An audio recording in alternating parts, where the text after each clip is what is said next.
Thus says the great king, the king of Assyria, on what do you rest this trust of yours? Do you think that mere words are strategy and power for war? In whom do you now trust that you have rebelled against me? Behold, you are trusting in Egypt, that broken reed of a staff, which will pierce the hand of any man who leans on it. Such is Pharaoh, the king of Egypt, to all who trust in him. But if you say to me, well, we trust in the Lord our God. Well, is he not the one with whose high places and altars Hezekiah removed, saying to Jerusalem and to Judah, you shall worship before this altar? So come now, make a wager with my master, the king of Assyria. I will give you 2,000 horses if you're able to put riders on them. How then can you repulse a single captain among the least of my master's servants when you trust in Egypt for chariots and for horsemen? Moreover, is it without the Lord that I have come up against this land to destroy it? Well, in fact, the Lord said to me, go up against this land and destroy it. Then Eliakim, Shebna, and Joah said to Rabshakeh, please speak to your servants in Aramaic, because we understand it. Don't speak to us in the language of Judah within the hearing of the people who are on the wall. But Rabshakeh said, has my master sent me to speak these words to your master and to you, and not to the men sitting on the wall, who are doomed with you to eat their own dung and to drink their own urine? When Rabshakeh stood and called out in a loud voice in the language of Judah, hear the words of the great king, the king of Assyria. Thus says the king, do not let Hezekiah deceive you, for he will not be able to deliver you. Do not let Hezekiah make you trust in the Lord by saying the Lord will surely deliver us. This city will not be given into the hand of the king of Assyria. Don't listen to Hezekiah. For thus says the king of Assyria, you make your peace with me and come out to me. Then each one of you will eat of his own vine, and each one of his own fig tree, and each one will drink the water of his own cistern, until I come and take you away to a land like your own land, a land of grain and wine, and a land of bread and vineyards. Beware lest Hezekiah mislead you by saying, the Lord will deliver us. Has any of the gods of the nations delivered his land out of the hands of the king of Assyria? Tell me where the gods of Hamath and Arpad are. Where are the gods of Sepharvaim? Have they delivered Samaria out of my hand? Who among all the gods of these lands have delivered their lands out of my hand, that the Lord should deliver Jerusalem out of my hand? But they were silent and answered him not a word, for the king's command was, do not answer them. Then Eliakim, the son of Hilkiah, who was over the household, and Shebna the secretary, and Joah the son of Asaph, the recorder, came to Hezekiah with their clothes torn and told him the words of Rabshakeh. Okay, so who's come to Judah? If you don't know the pronunciation, just tell me what his title is. Sennacherib, who is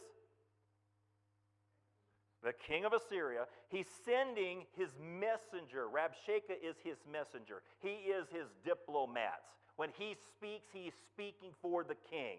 Okay? He is speaking for Sennacherib. How many represented Hezekiah? Verse 3. 3 individuals. We've talked actually about 2 of them, because Shebna was the one that God was condemning because he had built his own tomb, and he was going to give all of his possessions to Eliakim, who is also mentioned here. But these 3 are the ones that come out to meet the king of Assyria.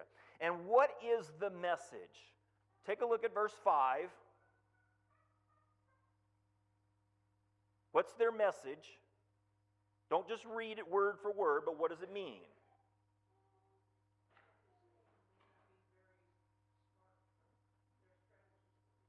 Okay, why?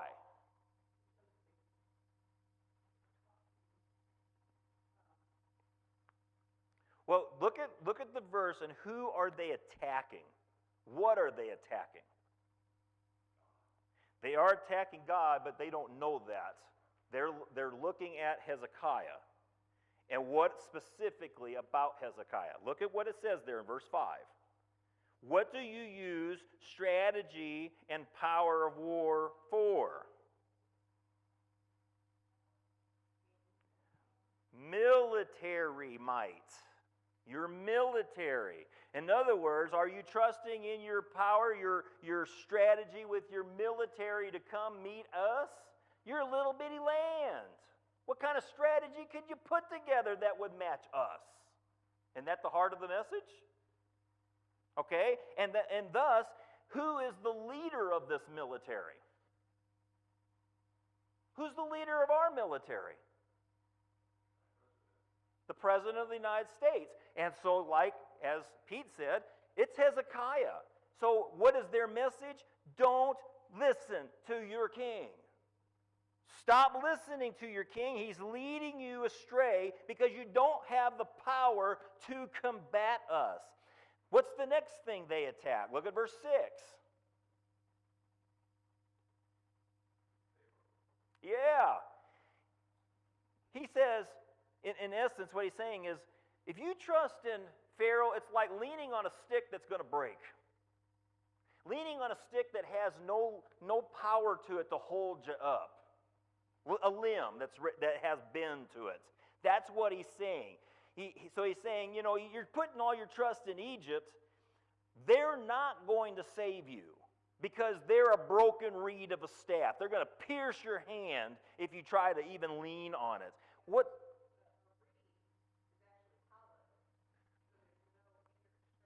There's no inner strength. Correct.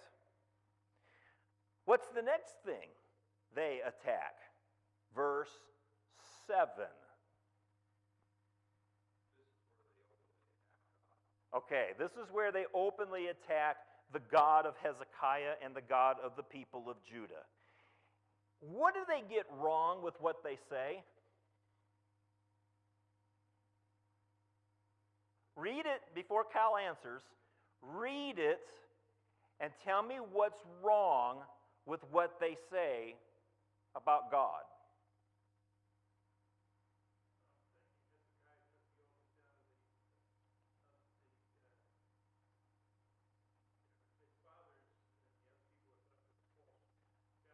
They're idols. Yeah. So the high places were all altars meant for idolatry, but when Hezekiah took them down, was he profaning God? Absolutely not. In fact, he was honored by God for doing it, but these people don't know that. So what they're coming and saying is, Hezekiah removed all the altars of your gods. Your God. So how is he going to protect you now? And then, if that's not enough, they're going to actually further this idea. In fact, we'll go there now. Look what they say about this God, the God of Judah, the God of Hezekiah, verse 10.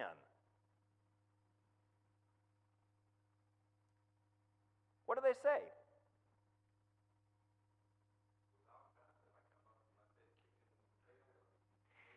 Well, they say that later, but verse 10 does not say that. Verse 10 emphasizes something else. The Lord, your God, is the one who sent me to take out. That's what they're saying. Do these people know God? The Assyrians? Well, they know of him because of Jonah. They know about this God because of Jonah. Remember Jonah? Went to the city, the capital city of Assyria. He didn't want them to be saved, but God spared them at that particular time. But see how they're getting all this messed up? They say the idol altars that Hezekiah removed was the idols of God. And he told you only to go to Jerusalem. Well, what did God say back in the law? You will only offer sacrifices where I direct you to. That's what he said. And that place was designated as Jerusalem. And then he says, and he turns around and says, well, this God is the one that came and told me to come wipe you out. In the midst of these two verses, he puts another slam on Hezekiah's military. How does he do that in verse 9?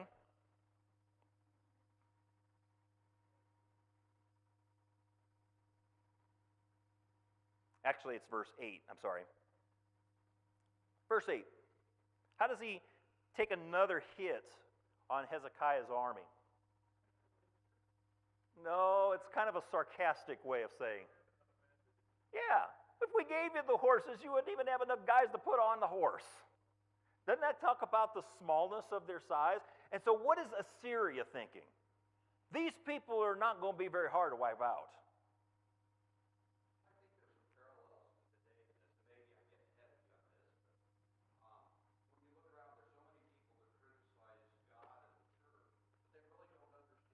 Yeah. Yeah, that happens quite frequently, in fact. How does Eliakim, Shebna, and Joah respond? Look at verse 11.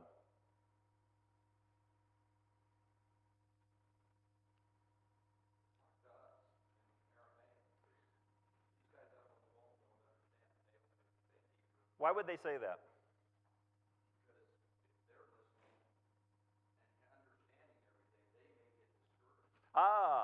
So the worry is, we're discouraged already. We don't want the rest of the people being that way. Let me ask you something. If you're Hezekiah, what are you feeling? Put your place in the feet of him. Yes, he's a very righteous man, but you are looking at overwhelming odds. This is talking about the team that's never lost going against the team that's never won, statistically. What are you feeling if you're King Hezekiah? You think you'd be a little worried? Don't tell me that, well, I have faith, so that would have just got me through. Faith does not necessarily mean you're never afraid. Faith just simply means, I don't know how we're going to get through this, but some of this scares me. And faith, by the way, for those that think that faith always spares our lives, tell me what happened to all of these righteous people eventually when they lost their life, including the apostles, who almost all of them were martyred. What happened to their faith? If faith always saves us in the moment of crisis, and I'm talking physically, not spiritually, where was their faith? So my point is, yes, there are times when the circumstances around us become so insurmountable, even if you are a faithful believer in God, you're going to have fear. Because you don't know what's going to happen, what's going to result. And I have to, if I'm putting myself into Hezekiah's shoes, I'm looking at, boy, these are overwhelming odds, and I don't know what exactly is going to happen here. Because not only is he in danger with this enemy, he's in danger of losing his people. He's in danger of them maybe going to the other side, because the offer is, hey, come over here, we'll give you fig trees, we'll give you water to drink, we'll give you all the best of the land before we take you out, before we move you to a new land. That's what they're offering them. They're bribing them.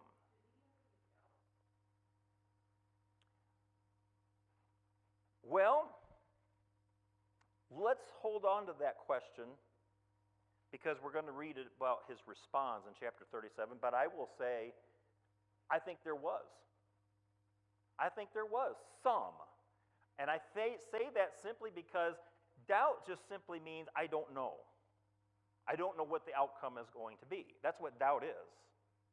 It's not, I don't think he doubted God's ability, if that's what you're asking.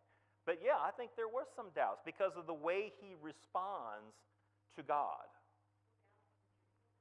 Doubt means you're human. Exactly. And Hezekiah was that. He's a hero of the faith, but yes, he was human like you and me.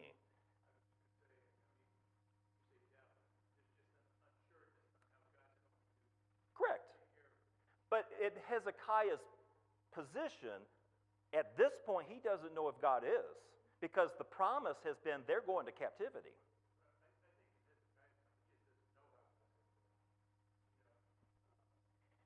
Well,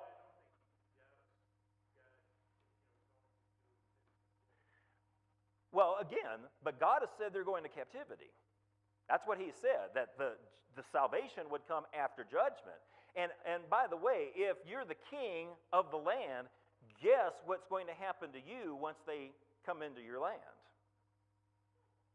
Most likely you're going to die, because the king would be the one you would execute first.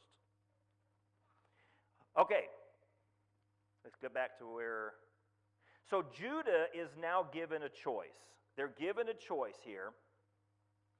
But again, the Assyrians are continually attempting to deflate all confidence in Hezekiah. In fact, that's exactly what he says. Don't let Hezekiah deceive you. Don't trust in him. Don't listen to him. And that's when they give them the offer. Hey, we're going to give you better things than Hezekiah can ever give you. And then they finally address God again by saying, do you think your God is going to save you? What's been the track record so far of every other nation? No. Look down here at verse 19. The questions, and in verse 20 specifically, those questions are told in a way that says, where have been their gods? You see?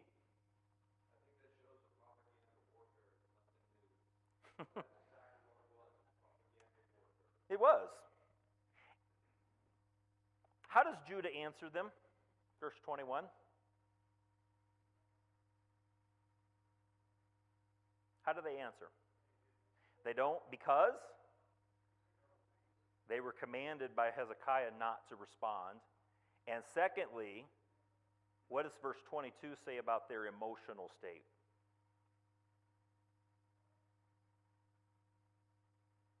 What does it say about them when they come to Hezekiah? Well, you don't tear your clothes unless you are. You don't tear your clothes unless you are. Historically,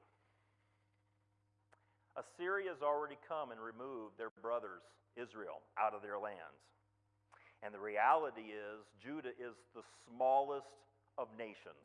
They're smaller than Israel.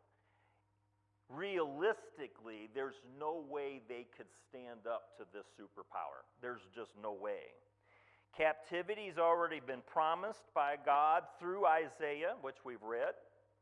What kept it from happening? 5 minutes. There's no way we're going to get through this in 5 minutes. But let's just see Hezekiah's response. As soon as Hezekiah heard this, he tore his clothes and covered himself with sackcloth and went into the house of the Lord. And then he sent Eliakim, who was over the household, Shebna the secretary, and the senior priest covered with sackcloth, to the prophet Isaiah, the son of Amoz. And they said to him, thus says Hezekiah, this day is a day of distress, of rebuke, of disgrace. Children have come to the point of birth, and there is no strength to bring them forth. It may be that the Lord your God will hear the words of Rabshakeh, whom his master, the king of Assyria, has sent to mock the living God, and will rebuke the words that the Lord your God has heard. And therefore lift up your prayer for the remnant that is left. When the servants of King Hezekiah came to Isaiah, Isaiah said to them, you say to your master, thus says the Lord, do not be afraid, because the words that you've heard, with which the young men of the king of Assyria have reviled me. Behold, I will put a spirit in him, so that he will hear a rumor, and then return to his own land, and I will make him fall by the sword in his own land. I'm going to stop there. So, what's the very first thing Hezekiah does? What's that a sign of? Distress, mourning. This is how you humble yourself completely before going to God. You know, and I will say this. I think this is an art that a lot of Christians have lost. And what I say that is we kind of just sweep sin under the rug and just think that as long as I say I'm sorry to God, it's okay. But I don't think that we always have the mindset of what sin does, enough to humble ourselves completely. Humiliate ourselves is actually the word. And that's what the symbol of covered sackcloth, the covering of dirt, that's what that symbolized. What does he do next? Verse 2.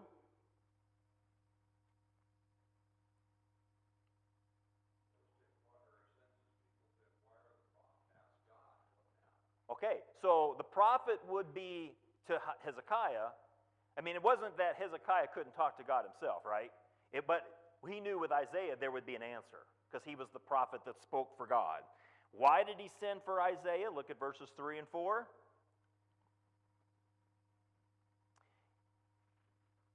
There's two reasons. Number one is in verse 3. How are they feeling? They're at the point, they're at their lowest point of distress. In fact, it talks about how they're at the point of giving birth and they don't have enough strength to actually bring the baby out. They wore out. What's the second reason? Verse 4. Let God redeem his own name. Let God show that he is more powerful.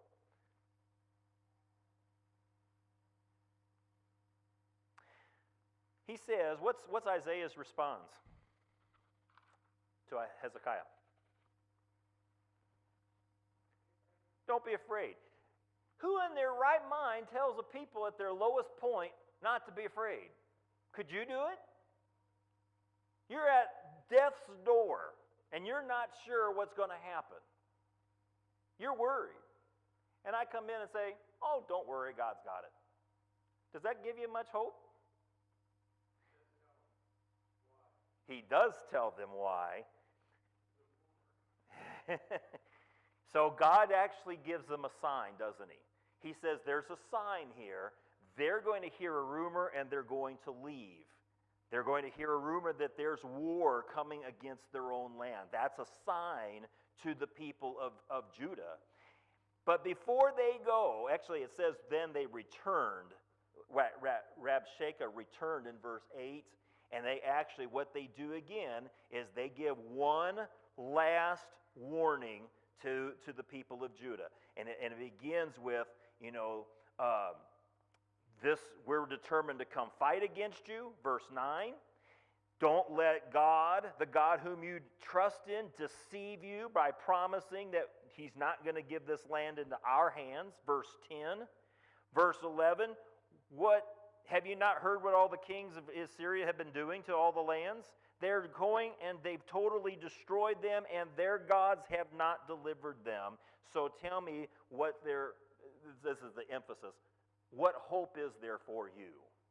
That's a good place to stop, isn't it? We got a cliffhanger. Remember the Batman series always had those cliffhangers. How was he and Robin going to get out? Now we have a cliffhanger, and we're going to see what Hezekiah did to actually stop captivity from actually happening. Sometimes the righteous actions of a person can totally sway God in a whole different direction. And we see that from time to time through the scriptures. And we're going to see that here, and we're going to see how God won this great victory. We'll do that on Wednesday nights. We are dismissed, and in about 10 minutes we'll meet the guys up here for our time of prayer.